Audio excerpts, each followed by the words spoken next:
ज्ञानवापी विवाद अब एक और याचिका सिविल कोर्ट में इस मामले को लेकर डाली गई है। विश्व वैदिक सनातन संघ की तरफ से याचिका दाखिल की गई है। सिविल कोर्ट से मांग की गई है कि भगवान विश्वेश्वर की जगह हिंदुओं को पूजा के लिए इजाजत मिले।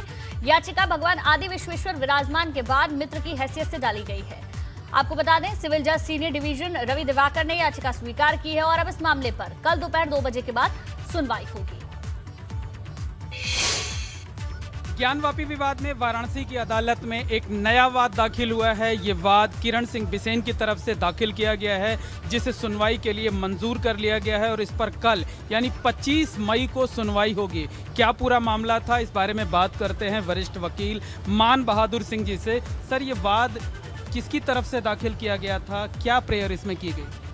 देखिए, किरण सिंह बेदी ने दाखिल किया है, लेकिन वो रिप्रेजेंटेटिव का स्थिति में दाखिल किया है। ये आदि विश्वेश्वर जो वहाँ पर विराजमान है उस लैंड के बाबत दाखिल किया गया है। और मेन रिलीफ जो मांगी गई है वो रिलीफ ये मांगी गई है कि जो ऊपर का जो स्ट्रक्चर है, जिसे ये कहा जाता है कि औरंगजेब ने 1669 में तोड़ करके मंदिर के ऊपर कायम कर लिया है, उस संबंध की उसके रिमूवल के लिए प्रेयर की गई है कि इसको रिमूव किया जाए और जो मंदिर का वास्तविक कब्जा है हमको हैंडओवर कर दिया जाए। सुप्रीम कोर्ट के आदेश पर ज्ञानवापी मामले की सुनवाई आज वाराणसी जिला कोर्ट में हुई। दोनों पक्षों को सुनने के बाद कोर्ट ने 26 मई तक इस बात पर फैसला सुरक्षित रख लिया कि पहले किस मामले की सुनवाई हो।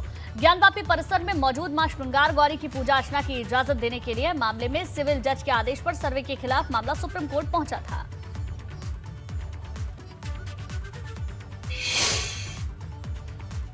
थी, हम लोग बातचीत करने में थोड़ा सा पीछे रह गए, तो क्या रहा? देखिए, कोर्ट ने 26 तारीख को लगाया है, पोषणीयता पे सुनवाई होगी। उसको पोषणीयता कह लीजिए, 7/11 कह लीजिए, प्लेसेस ऑफ वर्शिप एक्ट कह लीजिए, मेंटेनेबिलिटी कह लीजिए, उसी इशू पे 26 तारीख को सुनवाई होगी। जो कमीशन की रिपोर्ट है उस पर कोर्ट ने कहा है दोनों पक्षों को अपना ऑब्जेक्शन फाइल करें 1 हफ्ते के अंदर, और जो वीडियोग्राफी फोटोग्राफी फाइल हुई है उसमें उसकी भी कॉपी प्रोवाइड की जाए।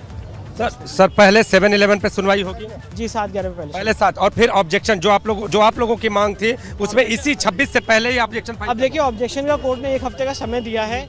अब ये बोलना भी मुश्किल है कि इसकी सुनवाई कितने दिन चलेगी, तब तक ऑब्जेक्शन आ जाएगा कि नहीं आ जाएगा। आप लोगों को कितना बल मिलेगा इस पूरी सुनवाई का? हमारा केस मेरिट्स पे बहुत स्ट्रांग है। अगर 7/11 पे सिर्फ हमारा प्लेन का एनवायरनमेंट भी पढ़ा जाएगा, अगर हमारे साथ प्लेन का एनवायरनमेंट भी पढ़ा जाएगा, तब भी हमारा केस 7/11 पे मेंटेनेबल है। 7/11 के लिए तिथि निश्चित कर दी गई है। 26/5 को 7/11 पे बहस शुरू हो जाएगी। जो फोटोग्राफी और वीडियोग्राफी के लिए माननीय हरिशंकर जैन साहब द्वारा दलील दी गई थी कि उसको अवेल करा दिया जाए, उसके अनुसार हम अपने आर्गूमेंट्स रखेंगे 7/11 के ऊपर। तो न्यायालय आज डिटेल्ड ऑर्डर दे देगा, जिसके चलते सभी पार्टीज को फोटोग्राफी और वीडियोग्राफी जो चिप में है वो अवेल करा दी जाएगी। तो अब जो 26 की तैयारी कैसी? 26 की सर, हमारी तैयारी तो कल से थी। हम कल भी तैयार थे, हम आज भी तैयार हैं, हम आगे भी तैयार हैं। जैसे आर्गूमेंट होगी, जब न्यायालय कहेगा हम आर्ग्यू करेंगे।